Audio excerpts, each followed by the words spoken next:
Diriwayatkan juga oleh Al-Asbahani, man taraka shalah muta'ammidan, barang siapa yang meninggalkan sholat secara sengaja, habitallahu amalahu, maka amalnya semuanya akan rusak, amalnya tidak diterima oleh Allah subhanahu wa ta'ala, dan dia pun terbebas daripada zimmahnya Allah subhanahu wa ta'ala, hatta yarjullaha azza wa jal taubah, sampai dia bertaubat kepada Allah subhanahu wa ta'ala.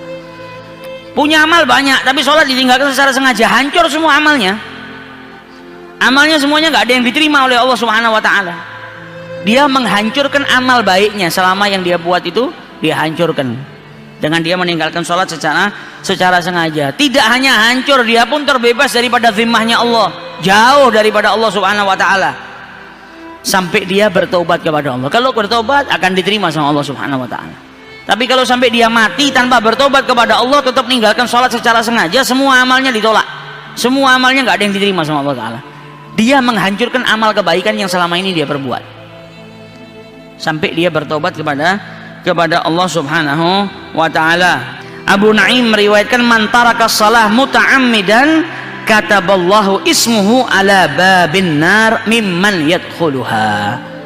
Orang yang meninggalkan sholat secara sengaja, maka Allah menuliskan namanya di pintu neraka, dituliskan oleh Allah sebagai orang yang kelak akan memasuki ke dalam nerakanya Allah subhanahu wa ta'ala, wa iyadzubillah.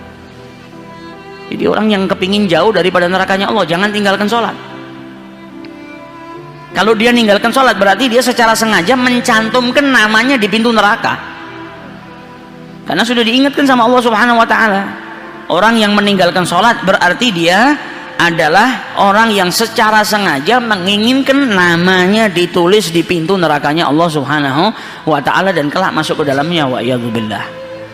Seorang ayah yang sayang kepada anaknya, berarti dia harus jaga anaknya, jangan sampai nama anaknya tertulis di pintu nerakanya Allah. Berarti datang waktu sholat, ingatkan anak kita, jangan sampai biarkan anak kita itu meninggalkan sholat, jangan sampai biarkan istri kita meninggalkan sholat, jangan sampai kita biarkan keluarga kita meninggalkan sholat. Apapun itu, mau dalam keadaan dia sakit, bangunkan dengan